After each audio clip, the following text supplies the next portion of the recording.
ನಮಸ್ಕಾರ ಬೆಂಗಳೂರು ನಿಮ್ಮೆಲ್ಲರಿಗೂ ಹೃದಯಪೂರ್ವಕ ಸ್ವಾಗತ.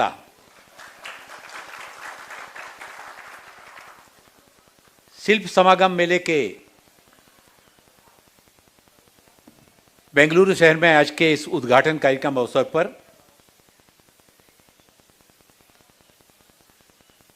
मंच पर हमारे बीच में उपस्थित हमारे साथ सामाजिक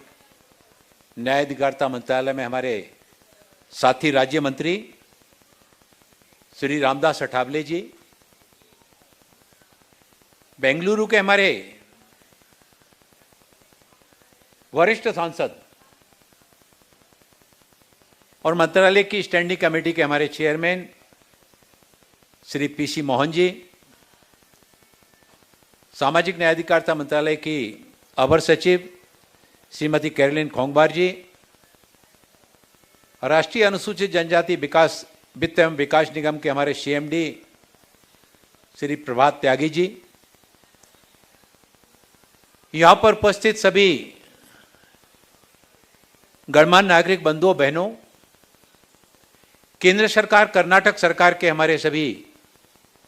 अधिकारीगण, प्रिंट मीडिया इलेक्ट्रॉनिक मीडिया के सभी हमारे मित्रगण और इस शिल्प समागम मेले में देश के विभिन्न राज्यों से आए हुए हमारे सभी प्रतिभागी गण, एक चीज का मैं विशेष रूप से उल्लेख करना चाहता हूं. हमारे माननीय सांसद महोदय जी पीसी मोहन जी कई बार इस बात का उल्लेख करते थे जब भी हाउस में हमसे मिलते थे कि मंत्रालय के द्वारा, सामाजिक न्याय अधिकारिता मंत्रालय के द्वारा शिल्प समागम मेलों का आयोजन देश के कई हिस्सों में किया जा रहा है. दिव्यांगजन सशक्तिकरण विभाग के द्वारा भी दिव्यांगजनों के लिए दिव्य कला मेलों का आयोजन देश भर में अनेक स्थानों पर किया जाता है. हमारे कर्नाटक में भी उन्होंने कहा अनुसूचित जाति के पिछड़ा वर्ग के हमारे राष्ट्रीय सफाई कर्मचारी, हमारे बंधु डीएनटी समुदाय के, ऐसे लाभ वंचित समुदाय के जो लोग यहां पर रहते हैं, सामाजिक न्याय अधिकारिता मंत्रालय के द्वारा यह जो मेलों का आयोजन किया जाता है, हमारे बेंगलुरु शहर में भी एक मेले का आयोजन किया जाना चाहिए. और उनकी भावनाओं का सम्मान करते हुए हमने कहा उनसे कि अब अगला जो मेला होगा वो बेंगलुरु में ही आयोजित किया जाएगा. और आज आप सभी की गरिमामय उपस्थिति में आज से यह शिल्प समागम मेला प्रारंभ होकर के 14 सितंबर तक चलने वाला है.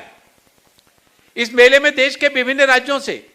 जहां आसाम से हमारे प्रतिभागी आए हैं, वहीं दिल्ली से भी आए हैं, पंजाब से भी आए हैं, हरियाणा से भी आए हैं, गुजरात से भी आए हैं, तमिलनाडु से भी आए हैं, कर्नाटक से भी हैं, आंध्र से भी हैं, मध्य प्रदेश से भी हैं. और इतनी अच्छी अच्छी उनके द्वारा निर्मित वस्तुओं का संग्रह करके यहां पर लेकर आए हैं. स्व सहायता समूह के हमारे जो वुमेन सेल्फ हेल्प ग्रुप बने हुए हैं, ऐसे स्व सहायता समूह की बहनें भी उनके समूह के द्वारा जो सामग्री बनाई जाती है वो सामग्री लेकर इस मेले में सारे भाई बहन यहां पर आए हैं. सामाजिक न्याय अधिकारिता मंत्रालय का यह प्रयास है कि विभिन्न प्रकार की जो योजनाएं चलती हैं, सहायता के बहुत सारे जो कार्यक्रम मंत्रालय के द्वारा चलाए जाते हैं, उसके पीछे सोच यही होता है कि हमारा जो अनुसूचित जाति समाज है, हमारे जो पिछड़ा वर्ग के बंधु हैं, सफाई कर्मचारी हैं, हमारे दिव्यांगजन हैं, हमारे डीनोटिफाइड ट्राइब्स के हमारे विमुक्त गुमंतु अर्ध गुमंतु समुदाय के हमारे बंधु हैं, ट्रांसजेंडर हैं, सीनियर सिटीजन हैं, इन सबके सामाजिक आर्थिक सशक्तिकरण के लिए जहां सामाजिक न्याय अधिकारिता मंत्रालय के द्वारा बहुत सारी योजनाओं को चलाया जाता है, उसके पीछे सोच यही होता है लक्षित वर्गों को आत्मनिर्भर बनाना, उनको समाज की मुख्य धारा के साथ में जोड़े जाने के प्रयासों को और गतिशीलता से तीव्र करना. उन्हीं प्रयासों की दिशा में यह शिल्प समागम मेलों का आयोजन इस सोच के साथ प्रारंभ किया गया कि हमारे अलग अलग क्षेत्र के बंधु जब इस तरह के मेलों में आते हैं, अपनी निर्मित सामग्री को लेकर आते हैं, उनको जहां एक पहचान मिलती है, वहीं एक स्थान पर देश के अनेक राज्यों का सामान खरीदने के लिए हमारे बंधुओं के लिए भी एक अवसर प्राप्त होता है। और इन सारे अवसरों के माध्यम से जहां उनका सामाजिक आर्थिक विकास तो होता ही है, उनका जो पुनर्वास के जो कार्यक्रम हमारे द्वारा चलाए जाते हैं, उनमें भी सहायता प्राप्त होती है। कमजोर वर्गों को सशक्त बनाने की दिशा में यह एक महत्वपूर्ण प्रयास है। इसी दृष्टि से जैसा सामाजिक न्याय अधिकारिता मंत्रालय का हमारे एक विभाग ये कार्य कर रहा है, दिव्यांगजन सशक्तिकरण विभाग सोशल जस्टिस मिनिस्ट्री का दूसरा विभाग है, उस दूसरे विभाग के माध्यम से भी बहुत सारे मेलों का आयोजन किया जाता है। और उसमें 26 मेलों का आयोजन दिव्यांगजन सशक्तिकरण विभाग के द्वारा अभी तक किया जा चुका है। यह हमारा मेला, जैसा कि मैंने बताया कि आज से प्रारंभ होकर 14 तारीख तक चलेगा। त्योहारों का मौसम है, और त्योहारों का मौसम है, भगवान गणपति जी का पर्व चल रहा है। हमारा जब कार्यक्रम प्रारंभ हुआ, हमारे यहाँ के सुप्रसिद्ध हमारे कलाकार और उनके साथ हमारी बहनों ने भगवान गणेश की जो वंदना की, भाव विभोर कर देने वाली वंदना की, बगैर संगीत के उन्होंने इतने अच्छे शब्दों के साथ में, लय के साथ में, रिदम के साथ में गणपति बप्पा जी की इतनी अच्छे से अर्चना आराधना की कि हम सब भले ही शब्दों को नहीं समझ पा रहे थे, लेकिन भाव समझ रहे थे। और भाव यही प्रकट कर रहे थे कि चाहे वो तमिलनाडु की भाषा में हो, चाहे वो गुजरात की भाषा में हो, चाहे वो डोंगरी भाषा में हो, चाहे नॉर्थ ईस्ट की भाषा में हो, भगवान की अर्चना आराधना शब्द अलग होते हैं, लेकिन सभी का भाव एक होता है। और उस भाव का प्रकटीकरण हमने यहां पर देखा जब हमारे उन भाई के द्वारा और बहनों के द्वारा गणेश भगवान जी की जब यहां पर प्रार्थना की गई, तो उस प्रार्थना में यहां पर जितने हमारे बंधु बैठे हैं, हमारी बहनें बैठी हैं, सब भाव विभोर होकर उस प्रार्थना के साथ में जुड़ गए थे। अब विभिन्न राज्यों से जो हमारे प्रतिभागी आए हैं, जैसा कि मैंने बताया कि ये त्योहारों का मौसम है। ये बेंगलुरु शहर का जो फ्रीडम पार्क है, ये फ्रीडम पार्क ऐतिहासिक स्थल है। पीसी मोहन जी अभी बता रहे थे, जब हम लोग बाहर उतरे और वहां प्रदर्शनी की तरफ जब हम लोग बढ़ रहे थे, मेले की तरफ बढ़ रहे थे, तो उन्होंने बताया कि यहां पर जेल हुआ करती थी, सेंट्रल जेल हुआ करती थी। उस सेंट्रल जेल में कभी देश के हमारे श्रद्धेय अटल बिहारी वाजपेयी जी भी यहां रह चुके हैं, सम्मानीय लाल कृष्ण आडवाणी जी भी इस जेल में रह चुके हैं। ऐसे हमारे देश के उच्च नेतृत्व के व्यक्तियों का भी यहां पर जो सेंट्रल जेल थी, उस सेंट्रल जेल में उनको रहने का यहां पर अवसर मिला था। और आज ऐसे स्थान पर, इस फ्रीडम पार्क पर, हमारे समाज के सबसे अंतिम पंक्ति के जो अंतिम छोर पर रहने वाले जो बंधु हैं, उन बंधुओं के सामाजिक, आर्थिक, शैक्षणिक सशक्तिकरण की दिशा से, उनके आर्थिक सशक्तिकरण की दिशा से यह जो शिल्प समागम मेले का शुभारंभ यहां पर किया गया, तो जहां पर इसमें पंडित दीनदयाल उपाध्याय जी के अंत्योदय की अवधारणा को देखने का सत्य हमको यहां पर मिला। वहीं पर डॉक्टर भीमराव अंबेडकर जी का जो अंतिम छोर के व्यक्ति को सशक्त करने की बात थी, उसका भी प्रकटीकरण यहां पर देखा। वहीं राम मनोहर लोहिया जी का जो समाजवाद की भावना थी, उस भावना को भी जोड़ने का काम यहां पर किया गया। अब जो स्टॉल लगे हुए हैं, हमारे स्टॉल के बाजू में जो बाजू में स्टॉल लगा है, वो उत्तर प्रदेश का है या पंजाब का है, उसमें हमारे समाज का किस वर्ग का बंधु उसमें है, वो ओबीसी से आया है या एससी से आया है या हमारे दिव्यांग क्षेत्र से आया है, इस बात को पीछे छोड़ते हुए एक भारत श्रेष्ठ भारत की भावना को भी यहां पर देखने का अवसर हम सभी को प्राप्त हो रहा है। और इसमें मैं आप सबसे अनुरोध करना चाहता हूं, त्योहारों में सभी को, त्योहारों के मौसम में किसी को घर की सजावट के लिए सामान की आवश्यकता होती है, किसी को सज्जा के लिए तोरण द्वार जो है ना उसकी आवश्यकता होती है, इंडोर सजावट के लिए, फिर हमारे जो ड्राइंग रूम होते हैं ड्राइंग रूम की सजावट के लिए, यहां तक कि हमारे बेडरूम के लिए भी इस मौसम में जब त्योहारों का समय आता है, दीपावली के समय, तो हम लोग क्या करते हैं कि जो हमारी बेडशीट होती है, सोचते हैं कि इस बार बेडशीट बदल दो, चादर बदल दो, पर्दे बदल दो। तो ये सारी आवश्यकता की चीजें इस शिल्प समागम मेले में आपको यहां पर देश भर के अलग अलग राज्यों की यहां पर उपलब्ध होने वाली हैं, और उनके माध्यम से आपको जहां राजस्थान का भी मिलेगा सामान मिलेगा, उत्तर प्रदेश का भी मिलेगा, मध्य प्रदेश का भी मिलेगा। फिर हमारी बहनों के लिए, उनके लिए सजावट के सामान के साथ ही साथ सौंदर्य सामग्री का भी, वो भी सामान यहां पर मिलेंगे। हमारी बहनों के लिए, हमारी बेटियों के लिए ड्रेस मटेरियल भी यहां पर मिलेगा, हमारी बहनों के लिए साड़ियां भी यहां मिलेंगी, हमारे भाइयों के लिए कुर्ते पजामे के कपड़े और अन्य कपड़े वो भी यहां पर मिलेंगे। कैन का, बेम्बू का सामान भी यहां पर मिलेगा, सब तरह की सामग्री, फर्नीचर भी यहां पर मिलेगा। ऐसी सारी चीजों के माध्यम से, और यहां पर मेरी बात हुई तो हमारी अवर सचिव महोदया जी ने बताया कि, और श्री प्रभात त्यागी जी ने, देश के 13 राज्यों से लगभग 100 प्रतिभागी यहां पर इस शिल्प समागम मेले में भाग लेने के लिए आए हुए हैं। ये शिल्प समागम मेले में जो हमारे भाई यहां पर आए हैं, आप जब यहां से जाएंगे तो कुछ ना कुछ हमको खरीद के तो जाना ही है। साथ ही साथ हम जिस बस्ती में रहते हैं, हम जिस वार्ड में रहते हैं, वहां के लोगों को भी प्रेरित करने का काम करना है। हमारे जो प्रिंट मीडिया, इलेक्ट्रॉनिक मीडिया के हमारे बंधु हैं, वो भी इस शिल्प समागम मेले की उपयोगिता के बारे में, इसके प्रचार प्रसार के बारे में जन जन तक ये जानकारी पहुंचाते हुए, और आपके द्वारा बढ़ाया गया एक कदम, जहां हमारे इन अंतिम पंक्ति के अंतिम छोर पर रहने वाले हमारे इन बंधुओं को आर्थिक रूप से सशक्त करने का काम करेगा। वहीं जो माननीय प्रधानमंत्री जी कहते हैं, हम स्वदेश में बनी सामग्री का उपयोग करें, अपने देश में बनी हुई सामग्री का हम उपयोग करें, स्वदेश में निर्मित वस्तुओं का हम सामान का उपयोग करें। जब हम स्वदेश में बनी निर्मित सामग्री का उपयोग करेंगे तो उसकी मांग बढ़ेगी। जब मांग बढ़ेगी तो उनका तो आर्थिक रूप से सशक्तिकरण होगा ही, और भी ज्यादा उनका उत्पादन करने के लिए उनको प्रेरणा मिलेगी कि हमारी बनी हुई चीजों की मांग बढ़ रही है, हमको और ज्यादा बनाना चाहिए। मुझे याद है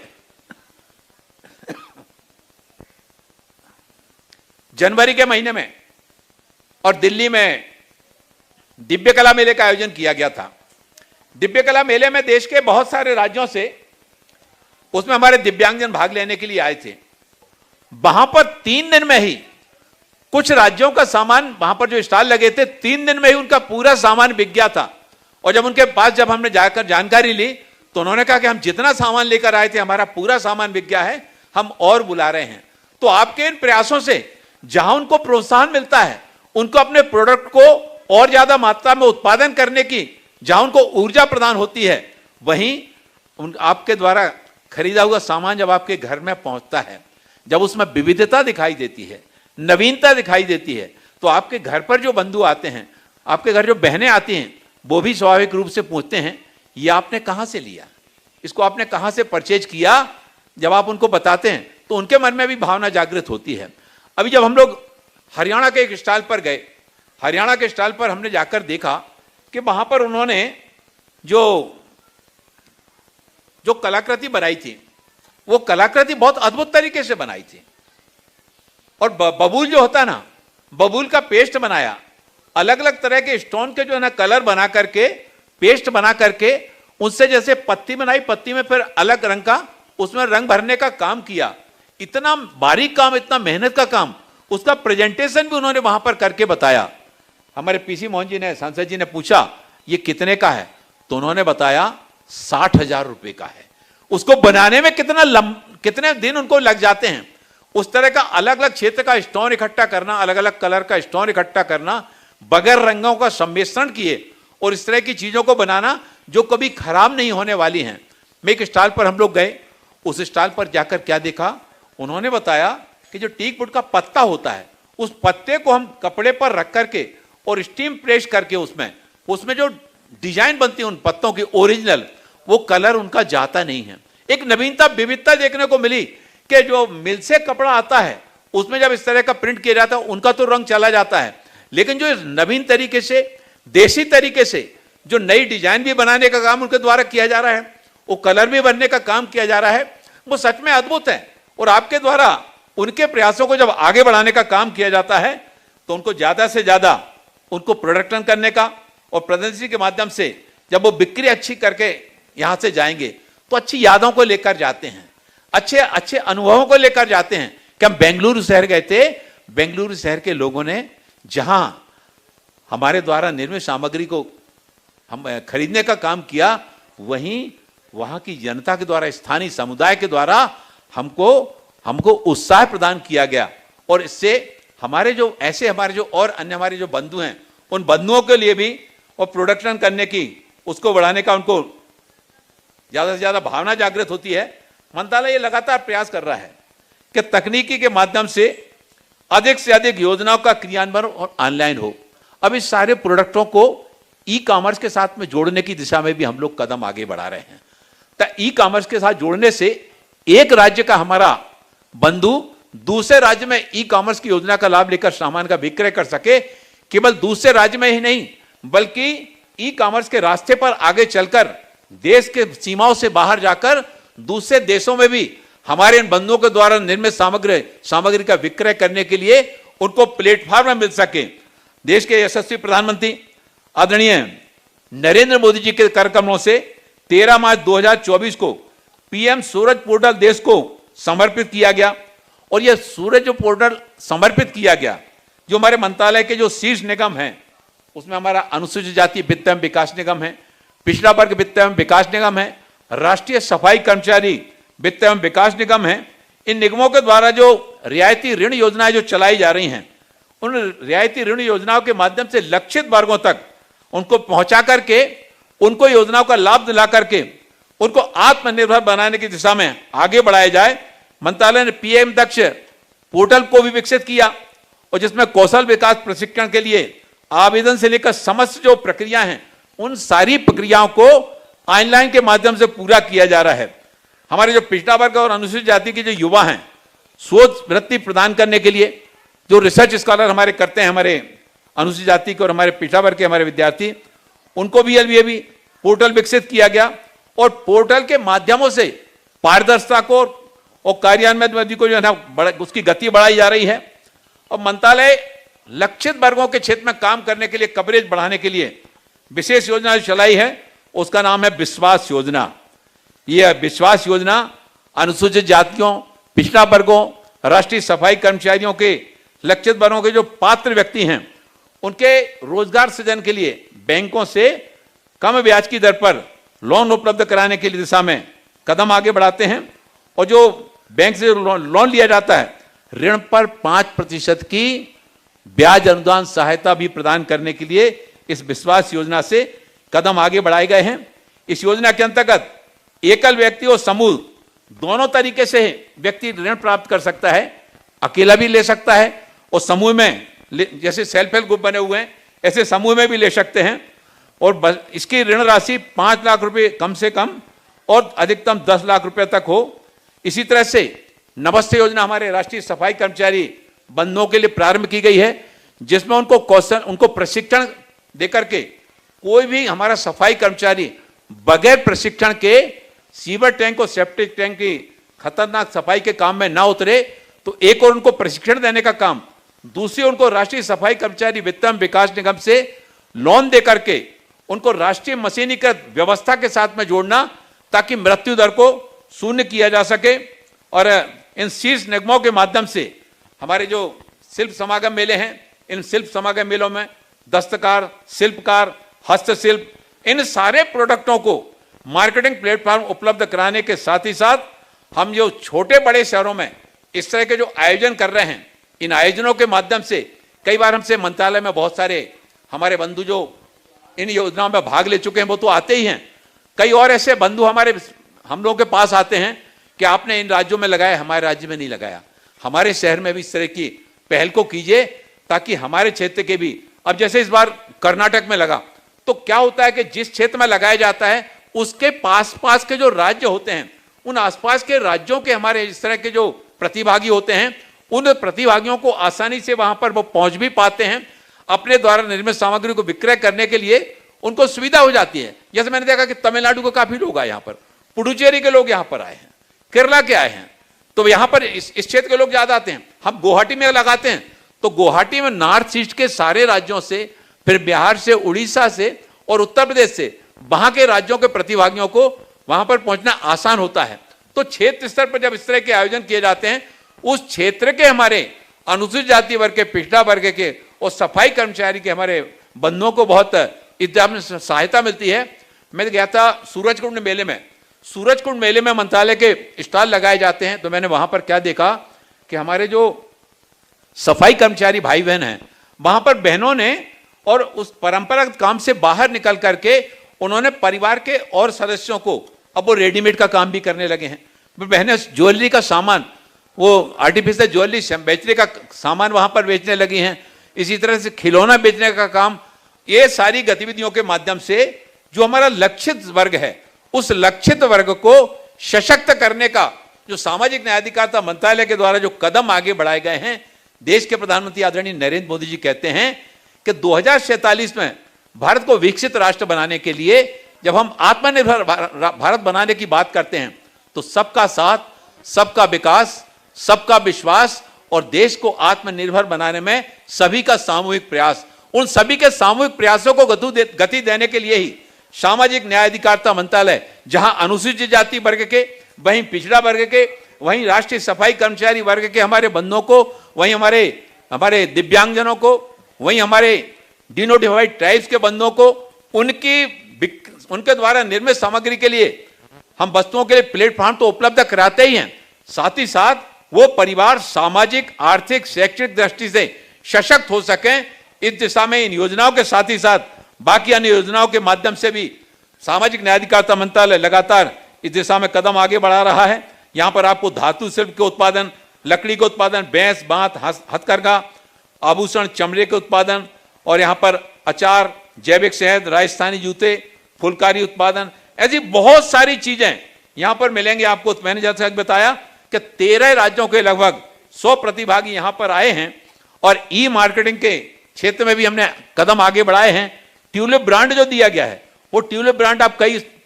स्टॉल पर आप जाकर देखेंगे, उनके प्रोडक्ट के साथ में ट्यूलिप ब्रांड का टैग वहां पर लगा हुआ है। ये ट्यूलिप ब्रांड का टैग उनको दे करके उनके ब्रांड को एक पहचान देने का काम भी